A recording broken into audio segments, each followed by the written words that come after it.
Give the people what they want. Give the people what they want. Give the people what they want. Your weekly movement news roundup.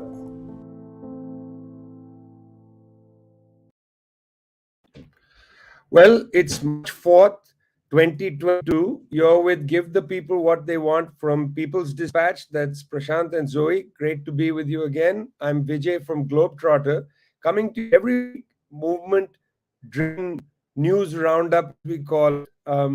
Sober times, there is this major war where all eyes are focused. There are, of course, other wars happening on the planet, but this is focused attention for good reason.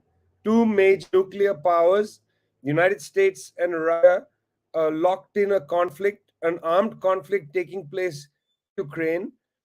No direct evidence of US troops engaging Russian forces. That doesn't mean there may not be special forces and so on. We just don't know. But no direct US Russian confrontation, not even in the air. Still chilling. These are nuclear powered, nuclear weapons states. And Ukraine itself has nuclear weapons and nuclear power facilities. In fact, there was a story that zipped around about a nuclear power plant, the largest in one of the largest in Europe, on fire. It turned out an administrative building was on fire, not plant itself. I'm going to come back to that in a minute. But nonetheless, there was a fire at a nuclear power plant. That's chilling people. And I also looked at wind direction, and the wind was turning so that if they had radiation, it would have gone right to Rostov in China, in Russia, not down into Europe. That was how the prevailing winds were growing. Remember that the city of Chernobyl and the nuclear power plant in Chernobyl was also in Ukraine, where there was that terrible disaster. It is therefore discomforting that there is this kind of dangerous armed confrontation ongoing in Ukraine. Again, first reports came that nuclear power plant was on fire. Turned out it was the administrative building. So much information, hard to grasp. There is an information war going on. Report after report, a report of photographs of casualties here and casualties there turn out to be false. Ukraine said that they blew up 56 tanks. Turned out that that was not true. Ukraine said that there were Ukrainian soldiers killed on Snake Island. Turned out that they were alive, and so on. Lots of information. That's part of warfare. Information war is part of warfare.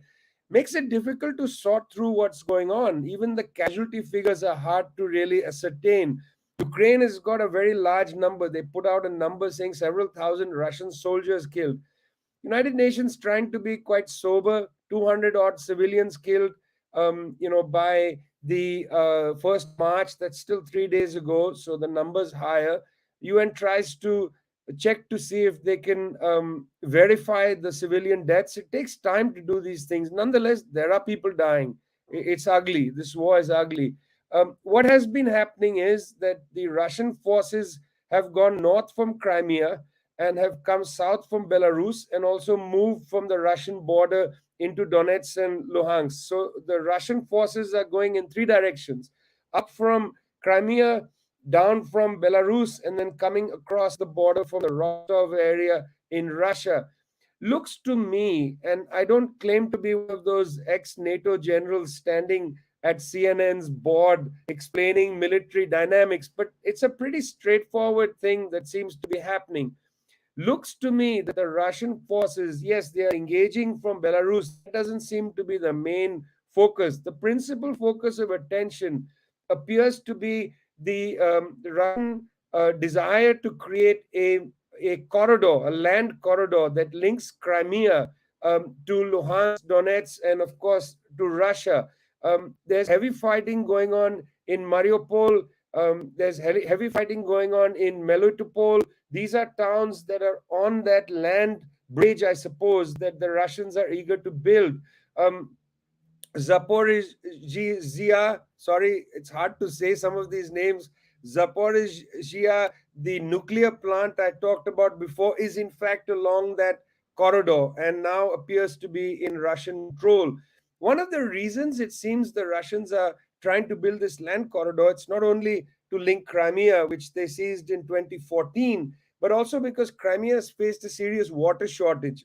The government of Ukraine had slowed water supplies down, and I think there's an attempt to build this land corridor to pipe water to Crimea. Crimea is very important for Russia because it has an important port, the port of Sebastopol, a warm water port for the Russian Navy. It's a very important part of their strategic understanding.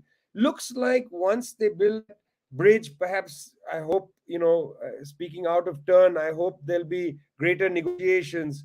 So far, the conversations between Ukraine, Russia have not been promising. I think Ukraine had the assumption that it would get more help from the West. Military help doesn't seem to be happening.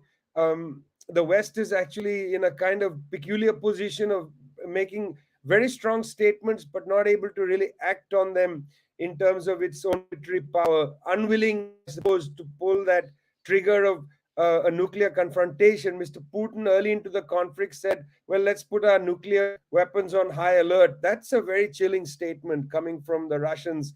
Not a very easy situation. Tough times for the Ukrainians. We're going to come back to some of this information at the end of our show. We're going to return to this story. But I think we need to move away because other things are happening in the world as well, friends. And on Give the People What They Want, you don't just want us for an hour to talk about, half an hour to talk about Ukraine. We're going to move ahead. We'll come back. We're going to move ahead to a significant and related development in Nepal having to do with the Millenium Challenge Corporation. Prashant, what is the MCC and what happened in Nepal?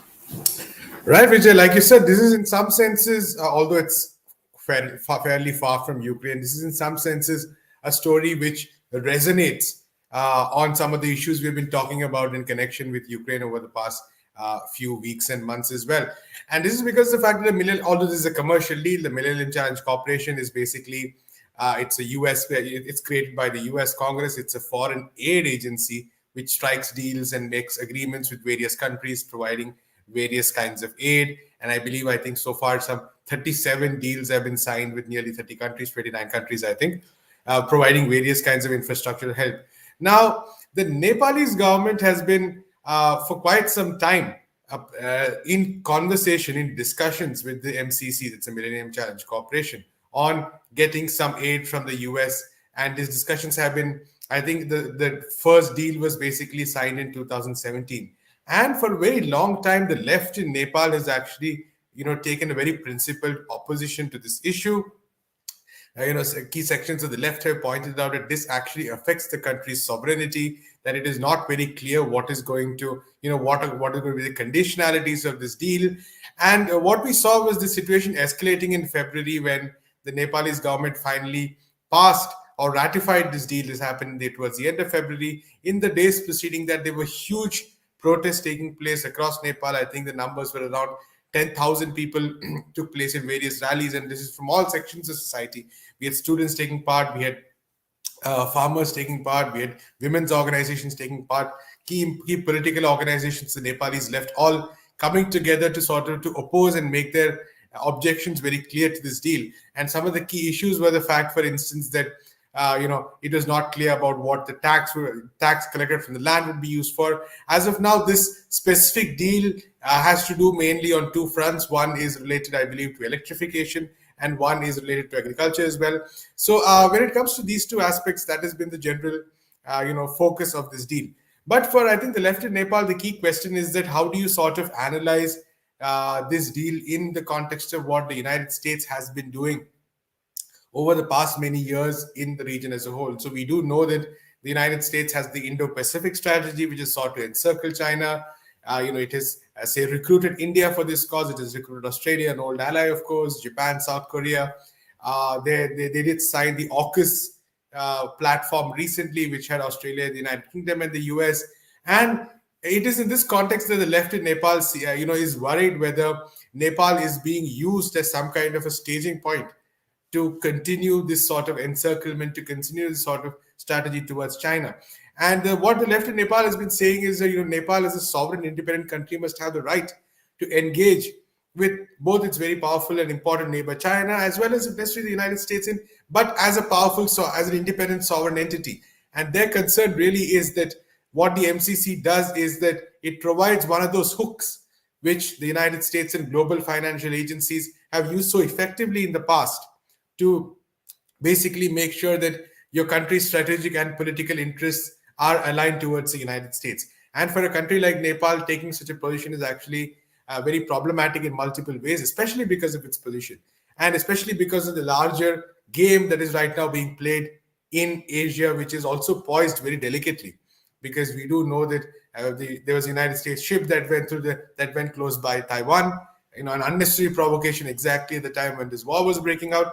So keeping all this in mind, I think the left in Nepal has been very strongly opposing this. It remains to be seen how this project will be taken forward, but a very clear position taken by the left in Nepal on this. I mean, a clear position is one thing. Being able to reverse something like this is another. Let's see where this goes. It's going to be an interesting development. Being able to reverse, that's a very rare thing in human history. When something ugly happens and it gets reversed. In Bolivia, there was a coup in November 2019. The coup was then reversed in the ballot box. But what happens to the people who do a coup? I mean, after all, didn't they commit a crime against the Constitution? Isn't that the case? What happens to them, Zoe? Well, I think Bolivia can teach us a lot of lessons about when atrocious acts are committed, when, there's a period which seems like almost lawlessness takes over. The coup was committed on November 10th, 2019, a day after, Janine Áñez takes power. Some days later, she essentially passes a law that says the armed forces will not be subjected to legal investigations for any actions they take against protesters. This essentially opens up a period of lawlessness in which armed forces, security forces are open firing at protesters. They are brutally repressing the anti-coup protests. And in this period, 37 people were killed at the hands of state forces. They, at the time, of course, were promised that they would, have impunity, that they would not, have to face any consequences. And what I think is really interesting, and for us to look to Bolivia as a process that has been able to not only reverse the coup in the ballot box, but actually take measures to ensure that these crimes do not go in impunity, that a real process of justice can happen. And so one of the major pushes that has been, from both the victims of these massacres, victims of the violence that was committed during the coup, but also a state effort. They worked with the Inter-American Human Rights Court to create the Interdisciplinary Group of Independent Experts of Bolivia. This group has been working for the past several years to document, to interview, to really get all the facts of what happened in this period from December 10th to November 10th to December 31st, 2019, where all these atrocious acts of violence were committed. They just presented their report to the OAS, the Organization of American States, and this is the final report. They just presented it, and it's quite interesting because for anyone who was following the coup in 2019, the OAS was actually one of the major players. It gave kind of the de facto justification for the coup to be committed. They said that fraud had been committed. They called on Evo to repeat the elections, going against factual information and really fueling the fire of far-right fascists in Bolivia to carry out violence against indigenous people, to carry out violence against supporters of the movement towards socialism. And so this is a really key issue. This report says that atrocious human rights violations were carried out. It ratifies the number of 37 people that were killed during these protests. And it's a 400-page report detailing detailing, all of these aspects. This really should be an example to all of us, because I think it's not enough when something gets reversed to say all of that happened in the past was bad. But Bolivia is taking this process and saying we're going to hold people accountable. There are several members of the coup government who are in prison. Janine Áñez, one of the most significant ones. Several coup ministers fled the country, but are in these legal processes all the same. This is so crucial, I think, when we look especially at countries like Colombia, where 80 people were killed last year in the span of 10 weeks during the national strike. And they're never going to see justice under far-right government. They are never going to get the justice they deserve, their family members deserve. And so another example of Bolivia showing a very important process, not only for its own country, but for humanity. I'm trying to put my head around this. You're listening to Give the People What They Want from People's Dispatch. That's Zoe and Prashant. I'm Vijay from Globetrotter. Zoe just read a report, 470 pages, about the coup in Bolivia and the people who are being charged and being brought to justice for having conducted an illegal coup. We're going to move to Prashant talking about the I keep trying to say interplanetary, Prashant, but it's not. I say that too. I almost did the same today morning. Yeah, it's the IPCC report on climate change. Well, as I said, Zoe read a report, 470 pages for you. I don't know if Prashant read all 3,675 pages of the IPCC's latest report. But before Prashant goes ahead with his comment on it, I just wanted to point out that Antonio Guterres said, I have seen, that's the Secretary General of the UN, I have seen many scientific reports in my time, but nothing like this. This is code red for humanity. Code red for humanity, Prashant? Right, and this is the UN Secretary General talking while a war is going on, like you said, involving two nuclear powers. So that itself is a pointer. And I, of course, did not read the 3,500-page report. I did the next best thing, which is talk to an expert who read it and wrote about it. We'll be carrying that interview with D. Raghunandan of the Delhi Science Forum tomorrow. Very important report, actually. Very scary report from the media reports as well. One of the interesting things he pointed out was that we have all been talking about the 1.5 degree increase in temperatures. That refers to the fact that there's the increase in temperature from the industrial age, so to speak.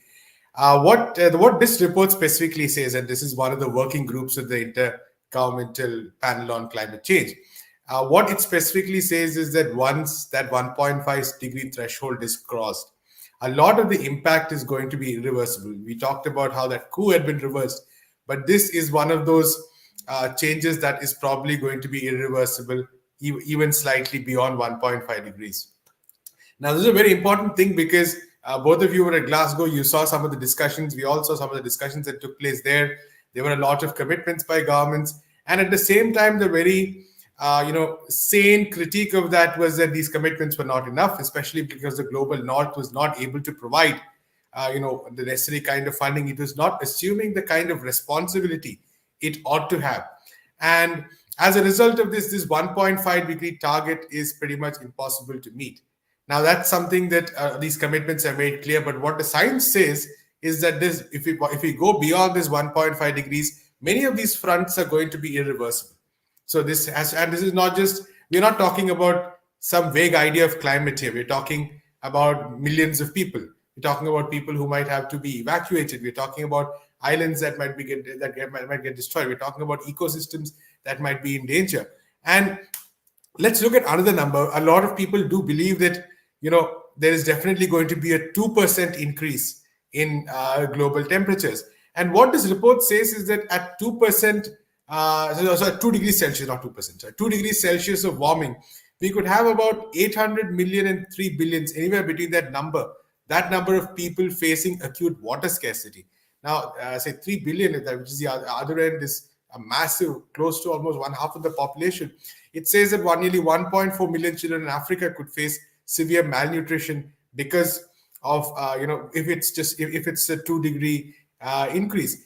And at 3 degrees, the number, the impact is just catastrophic. So it's almost impossible to talk about all this. And it's important to note that, one thing Raghu points out, which he explains in detail in their interview, is that a lot of countries so far are responding to this issue just because they feel that this is a global commitment and they're not really focused on not only educating the population, but already preparing their population, taking the kind of steps to deal with this kind of crisis. And this really plays into the inequity that surrounds this issue, because when the crisis really starts, the rich are going to have their islands at the end of the day. They're going to have their plots, they're going to have their plans made, whereas the millions of poor people are really the ones who are going to suffer. So a very depressing sight, I think, for all of us. And I think this throws all the more into the forefront the demand that people's movements have been making, that it is capitalism which fundamentally is the problem over here. That as long as this current capitalism system continues with incremental changes, there is really not going to be any kind of sustainable solution to climate change. And what we are going to be is slowly walking into disaster while it is right very clearly in front of us. I mean, that's terrifying. And Antonio Guterres' statement, equally terrifying. He said, code red for humanity. Now, soon we'll get used to code reds, right? I mean, code red will be something that's normal. And then they'll have to invent another code platinum or code black or whatever. So to make code red a normal thing, I feel that's the direction we seem to be going in.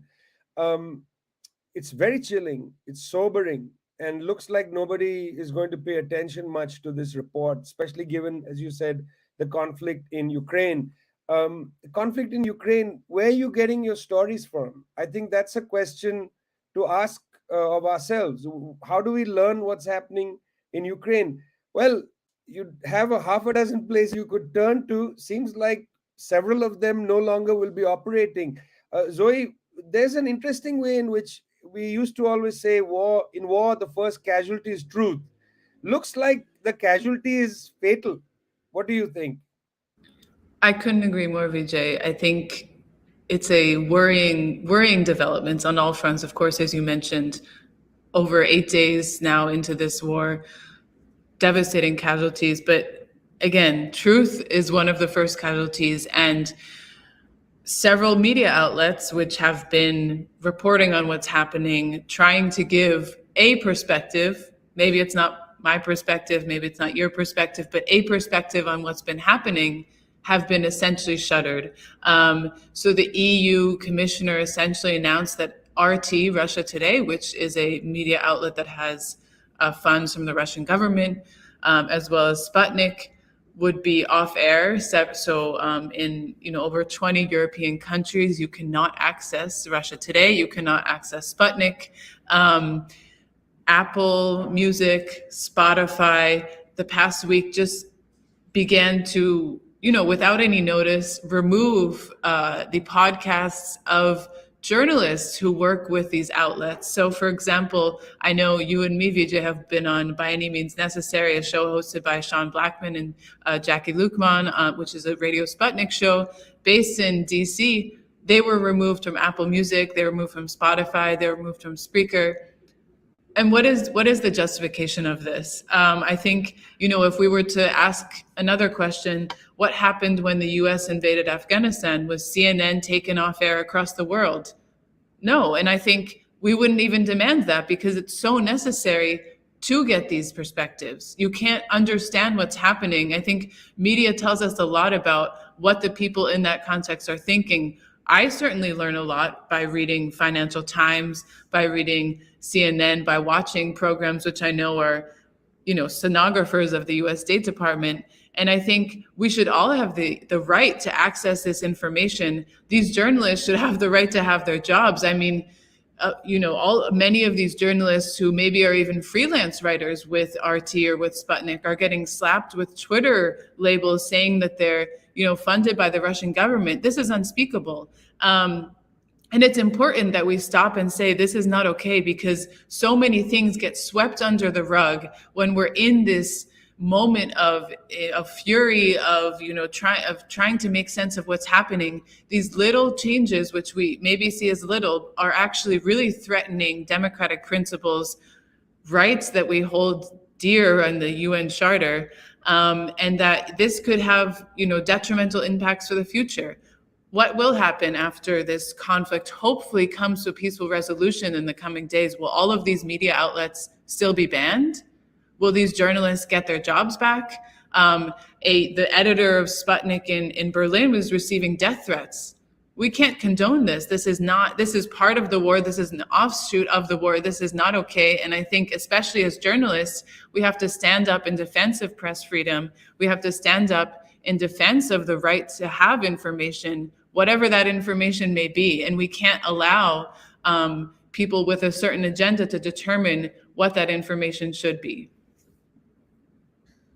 Well, it's difficult to really understand how to react to this, because I have actually never seen anything quite like this, where media houses are being shuttered, Twitter making the, I suppose, unilateral decision to remove people or to tag you. Your under your name on Twitter, it'll appear Russian state affiliated, something or the other, Chinese state affiliated. I would like to have under at least the three of our names something dramatic as well, perhaps, socialist, affiliated to the people. yeah, reporters of the people, affiliated to the people. That's very nice. Reporters affiliated to the people. We are biased reporters affiliated to the people, and so on. I mean, it's an odd business to have a company domiciled in the United States, which to some extent, in my opinion, should be part of the commons. It should be owned by humanity, not by Jack, and there should be perhaps an international panel that makes some of these determinations, and not a private group sitting somewhere in Menlo Park, California, deciding who's on, who's off Twitter, who's banned, who goes into the penalty box in Facebook, and so on. These are enormous issues of press freedom, and takes us back. Now I'm speaking like a little bit like a press nerd kind of person. Takes us back to the McBride Commission report in the United Nations in the 1980s, over how to improve press freedom in the world, and also not just press freedom, but communication freedom. So people get different viewpoints and so on. It's not just about the press being able to say what they want. It's about people being able to hear things and find new information and so on. We appear as Give the People What They Want from People's Dispatch and Globetrotter. We appear on YouTube and Facebook and so on. Tomorrow, these channels can say that we are no longer appropriate and want to cut us off and remove us.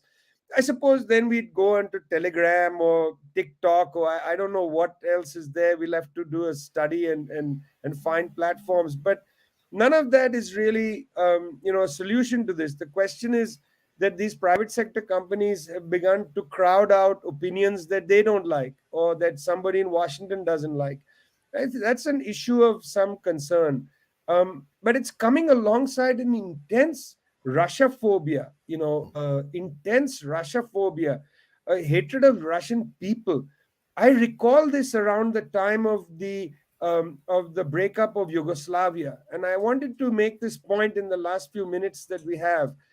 When Croatia decided to withdraw from Yugoslavia, it was backed entirely by the Western powers. 500,000 people, the so-called Serbs of Krajina, were ethnic cleansed from that part of the country. And they came in cars and tractors, and some walked very long distances to get out of there. And when these so-called Krajinan Serbs arrived in what became Serbia, the Serbs didn't want them because they didn't know who these people were. I have a personal stake in this story because my family is from the Northwest Frontier province and Punjab. And in 1947-48, they joined 13 million people who crossed between what became India and Pakistan. When my family arrived, sections of my family arrived in New Delhi and in Western Uttar Pradesh, they felt like strangers. They didn't know this country. In fact, my granduncle used to, till the day he died in the late 1990s, he would write Hindustani in the Nastaliq script. He would write it in the Urdu script because he didn't like the Devanagari script. He never got used to it. Lived in India, for 40 some years. And he used to tell me the evening news on India is in Sanskrit. I don't understand it. I speak Hindustani, not this. Casual way in which racism has reared its head. Reporters need to report this because this is about our culture. This is not just about a war. The war is going to end, friends. The war is going to end. There'll be a peace agreement eventually in Minsk or in somewhere else. Mr. Putin, Mr. Zelensky, or somebody will essentially sign a deal and the troops will withdraw and perhaps Russia will keep its land bridge. All of that will be there. But in the culture, there will be a piece of iron, which will remain. And that piece of iron is concerning. Now, this may be happening in Russia as well. I don't speak Russian. I don't follow the Russian news. But I'm sure that in Russia as well, some of this is taking place. And I think that's a matter of concern. Our interests are with humanity, not with jingoism or xenophobia or racism. And for reporters, I think it's important to take a step back, not only report on the events of the day, but also report and warn about what's happening in our culture. Today, give the people what they want. Prashant has told us it's code red for humanity. It might all be over, fellas. Doesn't matter what happens next. It could all be over. On the other hand, Zoe said there's something positive that could happen. The Bolivia story is a positive story. Let's hope, let's work towards building a world where that kind of iron in the soul doesn't define our politics. You've been listening to Give the People What They Want, coming to you every single week on Friday. Hope you join us next week. Thanks a lot.